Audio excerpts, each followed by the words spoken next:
Narsapuram parliament బరిలో రాజకీయం రసవత్తరంగా మారుతోంది. గత ఎన్నికల్లో వైసీపీ ఇక్కడ విజయం సాధించినా ఆ గెలుపు జోష్ ఎంతో కాలం నిలబడలేదు. పార్టీ సింబల్ పై గెలిచిన సొంత పార్టీ ఎంపీనే ప్రతిపక్షాలకు అస్త్రంగా మారారు. గత 4 ఏళ్లుగా వైసీపీ అధిష్టానానికి కంటి మీద కునుకు లేకుండా చేస్తున్నారు నర్సాపురం రెబల్ ఎంపీ ట్రిపుల్. దీంతో ఇప్పుడు వైసీపీ తన వ్యూహాలకు గట్టిగానే పదును పెడుతోంది. ట్రిపుల్ ను ఢీకొట్టేందుకు అదే సామాజిక వర్గానికి చెందిన యువ మహిళా అభ్యర్థిని బరిలో నిలపాలని వైసీపీ హైకమాండ్ భావిస్తుందట. తాకట్టులో ఉన్న బంగారాన్ని విడిపించి ఆ రోజు ఆన్లైన్ రేటుకే మేము కొంటాం. Sharma gold company.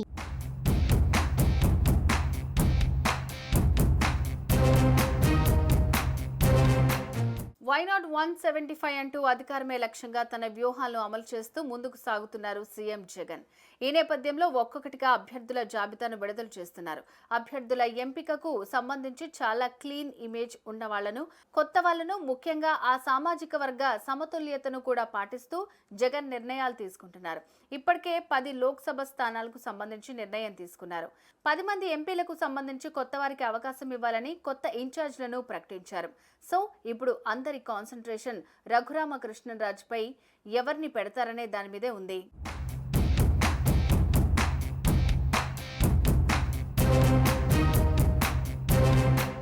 ఇప్పటికే 4 విడతలకు అభ్యర్థులను ప్రకటించిన సీఎం జగన్ తాజాగా 5వ జాబితాను సిద్ధం చేశారు. అయితే ఇందులో నర్సాపురం పార్లమెంటు స్థానంపై క్లారిటీ వచ్చే అవకాశం కనిపిస్తోంది.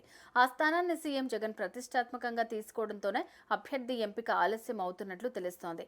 మరోపక్క నర్సాపురం పార్లమెంటు టికెట్ కోసం ఆసక్తికర వార్ కనిపిస్తోంది.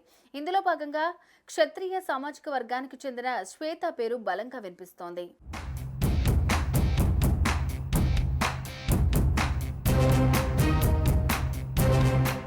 మరోపక్క టీడీపీ మాజీ చైర్మన్ కనుమూరి బాపిరాజు కాంగ్రెస్ తరపున నర్సాపురం లోక్సభ స్థానం నుంచి బరిలో దిగబోతున్నట్లు ప్రకటించారు. వైసీపీ రెబల్ ఎంపీగా మారిన కనుమూరి రఘురామకృష్ణరాజు ఆయనకు స్వయాన అన్న కుమారుడు. గత ఎన్నికల్లో బాబాయ్ అబ్బాయి మధ్య ముఖాముఖి పోటీ జరిగింది. ఈ నేపథ్యంలో నర్సాపురం పార్లమెంటు పరిధిలో క్షత్రియ సామాజిక వర్గం నుంచే ఒక యువ మహిళను రంగంలోకి దించాలని వైసీపీ భావిస్తుందట. ఈ చుట్టుపక్కల ప్రాంతాల్లో క్షత్రియ సామాజిక వర్గం డామినేషన్ ఎక్కువగా ఉంటుంది. దాంతో అలాంటి డామినేటింగ్ ఫ్యామిలీలకు సంబంధించిన మహిళలను ఇప్పుడు వైసీపీ తెరమీదికి తీసుకురాబోతోందట.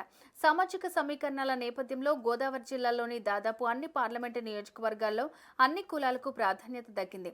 రాజమండ్రిలో బీసీలకు, ఏలూరులో బీసీలకు, అమలాపురం ఎస్సీలకు, కాకినాడ కాపులకు ఇచ్చినట్టు క్షత్రియులకు నర్సాపురంలో లోక్సభ స్థానం సామాజిక వర్గానికి ఇస్తే ఖచ్చితంగా అది గెలుచుకునే అవకాశం ఉంటుందని అధిష్టానం ఆలోచనగా తెలుస్తోంది.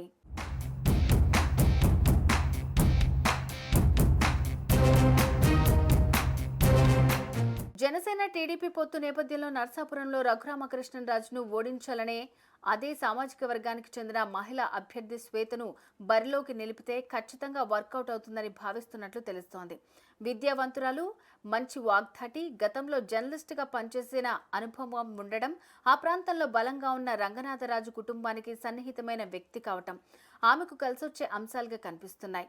ఆ సామాజిక వర్గంలో ఇప్పటి వరకు మహిళలు ఎవ్వరికి లోక్సభకు పోటీ చేసే అవకాశం రాకపోవటం కూడా కలిసొచ్చే అంశంగా కనిపిస్తోంది. ఈ క్వశ్చన్స్ ఆధారంగా సీఎం జగన్ నిర్ణయం ఉండబోతున్నట్లు తెలుస్తోంది. ఈ మేరకు ఇప్పటికే ఉభయ గోదావరి జిల్లాల కోఆర్డినేటర్ మిథున్ రెడ్డి, ఇతర సీనియర్ లీడర్లు కూడా ఆమెతో సంప్రదింపులు జరుపుతున్నట్లు ప్రచారం సాగుతోంది. దీంతో పాటు స్థానిక ఎమ్మెల్యేల మద్దతు కూడా ఆమెకు ఉన్నట్లు తెలుస్తోంది. రాబోయే 5 లేదా 6వ లిస్టులోనూ ఖచ్చితంగా నర్సాపురం లోక్సభ స్థానానికి ఆమె పేరును ప్రకటించబోతున్నారని అంటున్నారు.